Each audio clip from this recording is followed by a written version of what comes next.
Hello दोस्तों। तो स्वागत है आप सभी का हमारे चैनल मूवीज फितूर में। और आज हम एक्सप्लेन करने वाले हैं अवतार मूवी को। और इस मूवी के राइटर और डायरेक्टर है जेम्स कैमरॉन, जिन्होंने टाइटैनिक और टर्मिनेटर जैसी अच्छी मूवी को भी डायरेक्ट किया है।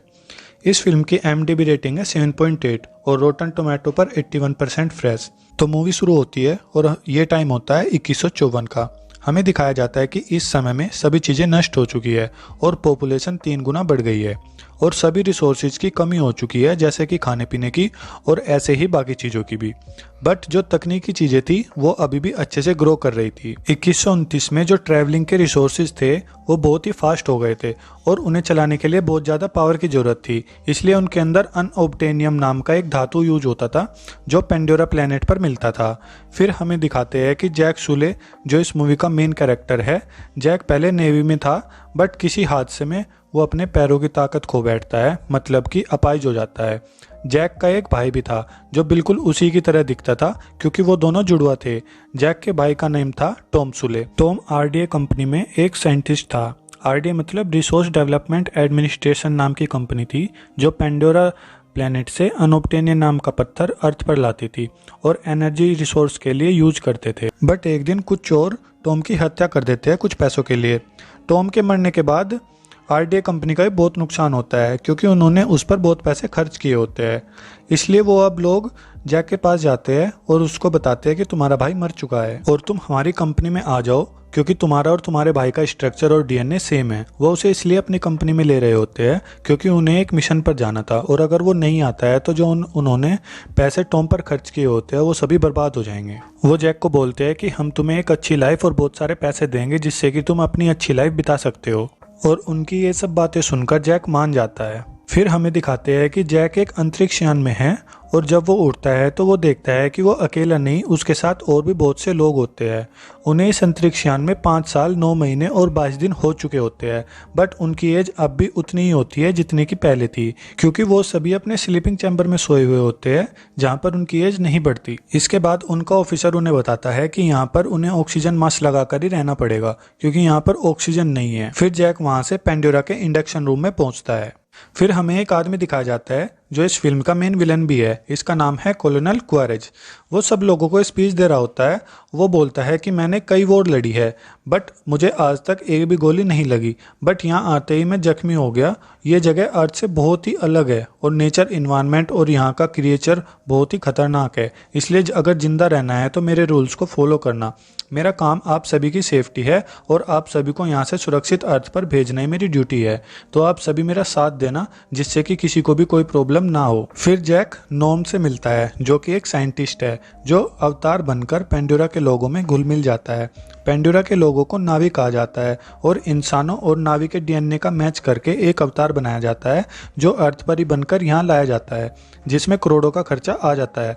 इसलिए जैक को टॉम की जगह लाया गया था, क्योंकि इन दोनों भाइयों का DNA सेम था। अब जैक ग्रीस अगस्टिंग से मिलता है जो यहाँ पे सभी साइंटिस्ट की लीडर थी। वो अवतार बनकर नावी के बीच में उनको पढ़ाने भी जाती थी। ग्रीस जब जैक को अपनी टीम में देखती है और उसको पता चलता है कि जैक एक साइंटिस्ट नहीं बल्कि एक सैनिक है, तो वो बहुत गुस्सा होती है और वो इन सभी चीज़ों से नाराज होकर पार्कर के पास पहुँचती है, जो यहाँ का अभियान हेड होता है। वो वहाँ जाकर पार्कर से बोलती है कि मुझे एक साइंटिस्ट की ज़रूरत थी, ना कि एक अपाहिज नौसैनिक की। फिर पार्कर उसे बोलता है कि पहले ही इस अभियान में हमारा बहुत खर्चा हो चुका है, और वो बोलता है कि हमारा मेन काम है माइनिंग का, जिससे कि हम अनओब्टेनियम पत्थर को ज़्यादा से ज़्यादा पा सकें। और ये पत्थर 1 किलो 100 करोड़ रुपए के बराबर है, और अगर हम इसे नहीं खोदेंगे तो हमारा इस अभियान का खर्चा, तुम्हारी साइंटिफिक रिसर्च का खर्चा और बाकी ऐसे ही कई खर्चे कैसे निकलेंगे। वो ये भी बोलता है कि एक तरह से ये अच्छा ही है कि वो तुम्हारे साथ है, क्योंकि ऐसे ऑपरेशन में जो नॉलेज एक सैनिक के पास होनी चाहिए, अगर कहीं तुम फंस जाते हो, किसी मुसीबत में फंस जाते हो, तो वो उसके पास है। और वैसे भी नावी के लोग तुम्हारी बात नहीं मानते। हालांकि ग्रीस इन सभी बातों से नाराज होती है, बट फाइनली वो पार्कर के समझाने से मान जाती है। अब शुरुआत होती है जैक की बॉडी के साथ में अवतार के ट्रांसफॉर्मेशन की। उसको एक हाइपर स्लीप में सुला के अवतार के साथ कनेक्ट कर दिया जाता है। दरअसल जब इंसान को स्लीपिंग चैम्बर में सुलाते हैं तभी अवतार जागता है। अब जब जैक अवतार से कनेक्ट हो जाता है तो वो देखता है कि वो एक नीले कलर का है और उसकी हाइट 3 मीटर लंबी हो चुकी है। अब जब जैक यानी कि अवतार अपने पैरों पर खड़ा होता है तो उसकी खुशी का ठिकाना नहीं होता, क्योंकि वो बहुत दिनों बाद अपने पैरों पर खड़ा हुआ होता है। अब जब साइंटिस्ट के मना करने के बावजूद भी वो वहाँ से बाहर निकल जाता है और भागने दौड़ने लगता है, क्योंकि वो बहुत दिनों के बाद अपने पैरों को महसूस कर रहा था, अपने पैरों पर खड़ा था। अब दिखाते हैं कि क्वेरेज, जो इस फिल्म का मेन विलन है, वो जैक को अपने पास बुलाता है और उससे एक डील करता है। वो उसे अपना प्लान बताता है कि जहाँ पर नावी रहते हैं वहाँ पर बहुत ही ज़्यादा मात्रा में अनोब्टेनियम है और मैं चाहता हूँ कि तुम मेरी मदद करो, क्योंकि तुम भी एक सैनिक हो। अब जब तुम अवतार बन सकते हो तो तुम उनके बीच में जाओ और उन्हें समझाओ, उनसे बात करो और सही टाइम आने पर उन्हें वहाँ से हटा दो, और मैं अपने आदमी भेजकर वहाँ पर माइनिंग शुरू कर दूँ और सारा अनोब्टेनियम वहाँ से निकाल लूँ। इसके बदले में मैं तुम्हें तुम्हारी असली टांगे लौटा दूंगा। इस बात से जैक खुश होता है और वो इस डील के लिए मान जाता है। अगले दिन जब जैक को पेंडोरा के दौरे पर निकाला जाता है, जैक वहाँ की हरियाली और सुंदरता को देखकर खो जाता है। फिर उनका हेलीकॉप्टर लैंड होता है और वो तीनों वहाँ से उतर जाते हैं। ग्रेस उन्हें बोलती है कि हमें यहाँ से ज़मीन के कुछ सैंपल लेने हैं, जिससे कि हम ये पता लगा सके कि जो ये पेड़ है ये आपस में बात कैसे करते हैं। दरअसल इनके बीच में एक इलेक्ट्रोमैग्नेटिक फील्ड है जो आपस में एक दूसरे को कनेक्ट कर सकती है। अब जब ये दोनों कुछ नमूने ले रहे होते हैं तो जैक वहाँ पर जंगल को एक्सप्लोर करने लगता है। वहाँ पर उसे कुछ फूल दिखते हैं जो उसके छूते ही बंद हो जाते हैं। तभी वहाँ पर एक बड़ा सा गैंडा आ जाता है। जैक उससे पूछता है कि मैं क्या करूं, तो ग्रीस उसे बोलती है कि कुछ मत करना, अपनी जगह से हिलना मत। तभी अचानक से वो गैंडा वहां से भाग जाता है। जैक उससे बोलता है कि क्या हुआ, डर गए? तभी वो देखता है कि उसके पीछे वहाँ का चीता है और वो उसके पीछे भागने लगता है। जैक वहाँ से जैसे तैसे करके अपनी जान बचाकर वहाँ से भाग जाता है और एक झरने में कूद जाता है। वो वहाँ से कूदकर अपने लोगों से दूर हो जाता है। जैक एक सैनिक था तो इसलिए उसे जंगल में रहना और अपना बचाव करना आता था। वो एक लकड़ी को लेता है और उसे आगे से नुकीला बना लेता है। फिर वो रात बिताने के लिए अच्छी जगह सर्च करने लगता है। वहीं उसके ऊपर पेड़ों में बैठकर एक लड़की उस पर नजर रख रही होती है। इसका नाम होता है नेटीरी। जब वो उसे निशाना लगाने वाली होती है तभी वहाँ पर एक पेंडोरा की पवित्र आत्मा उसके तीर पर आकर बैठ जाती है।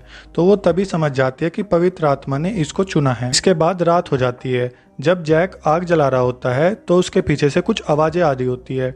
जब जैक आग जला लेता है तभी वहां पर जंगली कुत्ते आ जाते हैं। जैक बड़ी बहादुरी से उन सभी का सामना करता है। तभी वहां पर एक बड़ा सा कुत्ता उस पर हमला कर देता है। वो उससे लड़ ही रहा होता है कि वहां पर नटीरी आ जाती है और वो उन सभी को भगा देती है।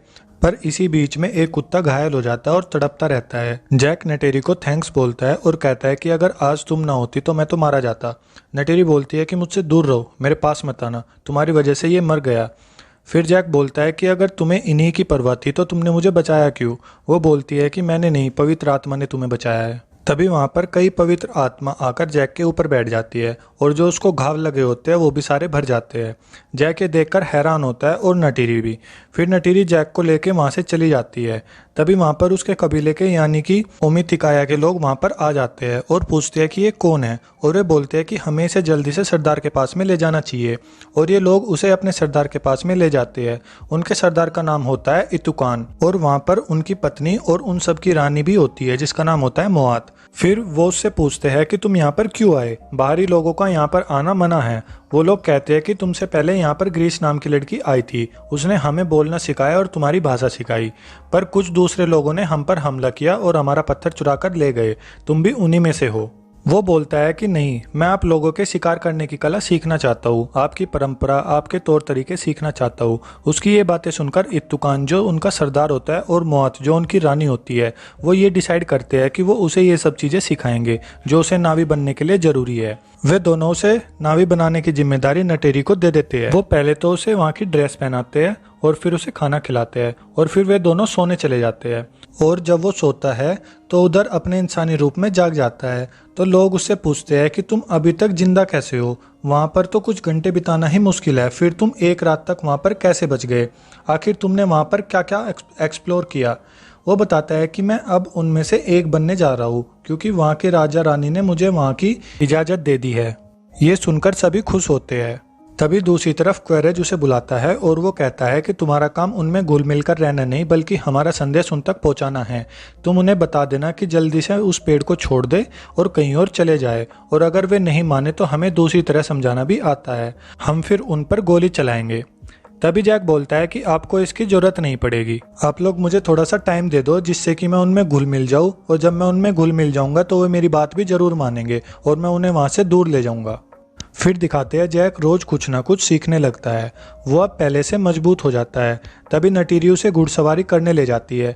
जैक घोड़े पर बैठ जाता है और अपनी चोटी से अटैच करता है जिससे कि उनका मन आपस में मिल जाए, पर घोड़ा बिदक जाता है और जैक नीचे गिर जाता है और सभी उसका मजाक उड़ाते हैं। पर अब बारी आती है असली टेस्ट की, जहाँ पर एक नावी को अपना इकरान चुनना होता है। इकरान एक उड़ने वाला ड्रैगन होता है। एक नावी अपनी पूरी जिंदगी में सिर्फ एक इकरान को चुन सकता है और उसके लिए उन दोनों के मन एक होने चाहिए। वो नटीरी से पूछता है कि मुझे कैसे पता चलेगा कि मुझे किसने चुना है। वो उसे बताती है कि वो तुम्हें मारने की कोशिश करेगा। फिर वो आगे बढ़कर कोशिश करता है। कुछ इकरान उसे देखकर भाग जाते हैं और कुछ इकरान उसे डराने की कोशिश करते हैं, पर उसे एक इकरान मिल जाता है जो उसे मारने की कोशिश करता है। जैक समझ जाता है कि इसी ने मुझे चुना है। जैक उसको जैसे तैसे करके अपने काबू में कर लेता है और अपनी पहली उड़ान भरता है। वाकई में ये सीन देखने लायक था। फिर एक दिन जब वे दोनों अपने अपने इकरान की सवारी कर रहे होते हैं, तभी वहाँ उनमें से जो सबसे बड़ा इकरान होता है, जिसका नाम है तोरुक मार्क II, वो उनके पीछे लग जाता है और उन्हें मारने की कोशिश करता है, पर ये दोनों किसी तरीके से बच निकलते हैं। इसके बाद जैक नटीरी से पूछता है कि ये कौन है। वो उसे बताती है कि ये यहाँ का सबसे बड़ा इकरान है और इसके सामने सब झुकते हैं और आज तक के इतिहास में सिर्फ 5 लोग ही इसकी सवारी कर पाए हैं और ये जिसके पास होगा यहाँ पर उसी का राज होगा। दूसरी तरफ दिखाते हैं कि जैक ये सब कुछ कैमरा में रिकॉर्ड कर रहा होता है, क्योंकि आरडीए वाले इनसे पूछते हैं कि तुम लोग वहां पर करते क्या हो। अब नावी के सभी लोग जैक को अपने कबीले में शामिल कर लेते हैं। इसके बाद नटीरी उसे ईवा देवी के वृक्ष पर लेकर जाती है। वहां पर वो लोग अपने पूर्वजों से भी बात कर सकते थे। वो उसे बताती है कि एक सैनिक की ट्रेनिंग खत्म होने के बाद ईवा देवी उसे एक वरदान देती है कि मेरे अंदर से वो एक लकड़ी चुनकर एक धनुष बना सकता है और कबीले की एक औरत को भी चुन सकता है। तब जैक बोलता है कि मैंने तो उसे पहले ही चुन लिया है। अब उनके बीच में एक इंटीमेट सीन होता है जो अवतार 2 से डायरेक्ट रिलेटेड है। अब जब सुबह होती है तो वो देखते हैं कि क्वेरेज की टीम ने वहां पर हमला कर दिया है। तभी जैक भी उन पर उल्टा हमला कर देता है और उनकी बड़ी सी मशीन पर चढ़कर उनका कैमरा तोड़ देता है। अब जैक भी नावी कबीले का हिस्सा हो गया था, इसलिए वो नावी के लोगों का साथ दे रहा था। जब जैक कैमरा तोड़ता है तो उसे क्वेरेज भी देख लेता है। वो तभी उसे स्लीपिंग चैम्बर से उठाकर जेल में बंद कर देता है और नावी लोगों पर और उनके कुल वृक्ष पर हमला करता है। वो वहाँ के बहुत से नावी लोगों को मार देते हैं और उनके वृक्ष को भी गिरा देते हैं। इस बात से ग्रीस और नोम को भी बहुत गुस्सा आता है, पर वो कुछ नहीं कर सकते थे क्योंकि वो भी जेल में बंद थे। तभी वहाँ पर जूली आ जाती है और उन्हें वहाँ से बाहर निकाल लेती है और उन्हें बोलती है कि हमें स्लीपिंग चैम्बर को किसी एक झूलते पहाड़ के ऊपर ले जाना होगा जहाँ पर क्वेरेज और उसकी टीम आ ना पाए और तुम्हें स्लीपिंग चैम्बर से उठा ना सके, और आप दोनों नावी के लोगों को समझा सको कि यहाँ बहुत जल्दी माइनिंग का काम शुरू होने वाला है और अगर वो यहाँ से नहीं गए तो बहुत से नावी लोग मारे जाएंगे और उनमें बच्चे भी मारे जाएंगे। जब वो दोनों वहां पर पहुंचते हैं तो वे देखते हैं कि पूरा जंगल जल गया है और वहां के लोग उन पर बहुत गुस्सा होते हैं। वो बोलते हैं कि अगर तुम लोग इंसानों से ना जुड़े होते तो आज ये सब ना होता। तभी वहां पर जैक आकर उन्हें समझाने की कोशिश करता है, पर सूते उससे भिड़ जाता है। सूते वही है जो पहले नटेरी का पति होने वाला था। जैक और सूते की लड़ाई होती है। फिर जैक उसको ये बोलता है कि मैं उन लोगों में से नहीं हूँ और वो ये बोल के चला जाता है कि मैं वापस आऊंगा। जैक फिर वहां से तोरुक को काबू करने के लिए चला जाता है और वो जैसे तैसे करके उसको काबू कर भी लेता है। फिर वो नावी लोगों के पास जाता है। उसको वहां देखकर वो सब बहुत हैरान होते हैं क्योंकि तोरुक को आज से कई साल पहले किसी ने काबू किया था। जैक फिर सूते से बोलता है कि मुझे तुम्हारी हेल्प चाहिए, मुझे तुम्हारी जरूरत है। वहां पर उसकी बहादुरी देखकर सूते मान जाता है। फिर वहां पर जैक एक बहुत ही बढ़िया सी मोटिवेशनल स्पीच देता है जिससे वहां के सभी लोग मोटिवेट हो जाते हैं और सभी लोग इंसानों और उनके पास जो बंदूकें और बड़ी मशीनें होती हैं उनका सामना करने के लिए तैयार हो जाते हैं। फिर वे वहां पर सभी तरह के नावी लोगों को अपने साथ जोड़ लेते हैं। फिर उसके बाद जैक ईवा के पास जाता है और उनसे मदद मांगता है। वो बोलता है कि मुझे पता है कि हम इंसानों के सामने नहीं टिक पाएंगे, हम उनकी बंदूकों के और बड़ी मशीनों के सामने नहीं टिक पाएंगे क्योंकि हम लोग बहुत ही कम हैं और आप हमें आशीर्वाद दीजिए जिससे हम लोग उनका डटकर सामना कर पाए। फिर वहाँ नटेरी आ जाती है और वो बोलती है कि ईवा सिर्फ सुन सकती है बट वो कोई रिएक्ट नहीं कर सकती। फिर नटेरी जैक को लेकर वहाँ से चली जाती है। अब अगले दिन सभी इंसानी लोग अपने हथियार लेके वहां तैयार रहते हैं और उस पेड़ को गिराने के लिए आ जाते हैं और फिर वहां पर नावी के लोग भी आ जाते हैं और उनके बीच में फाइट होने लगती है। यहाँ पर इस फिल्म के सारे सीन देखने लायक है। नावी के लोग अलग अलग टीम में बढ़ जाते हैं और कुछ जमीन पे हमला करते हैं और कुछ आसमान से हमला कर रहे होते हैं, पर जो उनके घोड़े और जमीन के नावी लोग होते हैं वो उनकी गोलियों के आगे नहीं टिक पाते और एक एक करके बहुत से लोग मारे जाते हैं। पर तभी वहां पर गैंडे आ जाते हैं जिन पे गोलियों का कोई असर नहीं होता और वे सभी को पटक पटक के मारते हैं और ऊपर से इकरान इंसानों के हेलीकॉप्टरों को गिराने लगते हैं। तब नटेरी देखती है कि जो जैक ने ईवा से प्रार्थना की थी वो उन्होंने सुन ली होती है और वो सभी को उनकी मदद करने के लिए भेज देती है। ये लड़ाई बहुत देर तक चलती रहती है पर नावी जीत जाते हैं। पर क्वेरेज अपने रोबोटिक आर्मर के अंदर आकर जैक पर हमला करने लगता है। क्वेरेज को इस बात का गुस्सा होता है कि उसने इंसानों का साथ नहीं दिया। उन दोनों की लड़ाई चलती रहती है। तभी जैक उसके आर्मर में छेद कर देता है, पर क्वेरेज अपना मास्क लगाकर उससे फिर लड़ने लगता है और जहां पर उसका स्लीपिंग चैम्बर होता है वो उसको तोड़ने लगता है, जिससे कि जैक के इंसानी रूप को ऑक्सीजन अच्छे से नहीं मिलती और वो जागने लगता है। पर तभी वहां पर नटीरी आ जाती है और वो अपने तीर से क्वेरेज को मार देती है। अब जब जैक ऑक्सीजन की वजह से उठ गया था तो उसका अवतार सो जाता है। अब जैक उठकर मास्क को पहनने की कोशिश करता है पर वो पहन नहीं पाता और बेहोश हो जाता है। तभी नटीरी समझ जाती है और वो वहां आकर जैक को मास्क पहनाती है, जिससे कि जैक होश में आ जाता है। फिर इसके बाद नावी के सभी लोग इंसानों को वापस भेजने लगते हैं और जो लोग उनमें अच्छे थे और दिल के साफ थे उन्हें छोड़कर वो सभी लोगों को भेजने लगते हैं। फिर हमें दिखाते हैं कि जैक अपनी लास्ट रिकॉर्डिंग करता है जिसमें वो बोलता है कि आज मेरा इस इंसानी शरीर में आखिरी दिन है, पेंडोरा के लोग मेरा इंतजार कर रहे हैं। तभी हम देखते हैं कि नावी के लोग जैक की आत्मा को अवतार के अंदर ट्रांसफर कर देते हैं और ये सब होता है ईवा देवी माँ की मदद से। और बूम, मूवी खत्म। ये मूवी आज तक की सबसे ज्यादा कमाई करने वाली मूवी है और इसका रिकॉर्ड तोड़ने के लिए एंड गेम को भी 2 बार रिलीज करना पड़ा था। इस मूवी का बजट था $237 मिलियन, लेकिन इसने बॉक्स ऑफिस पर कमाई की थी $2.8 बिलियन की। अगर आपको हमारा एक्सप्लेनेशन अच्छा लगा हो तो आप हमारे चैनल को सब्सक्राइब कर सकते हैं, जिससे कि आने वाली वीडियो का नोटिफिकेशन आपको सबसे पहले मिलता रहे। और अगर आप किसी मूवी का एक्सप्लेनेशन चाहते हैं तो हमें कमेंट बॉक्स में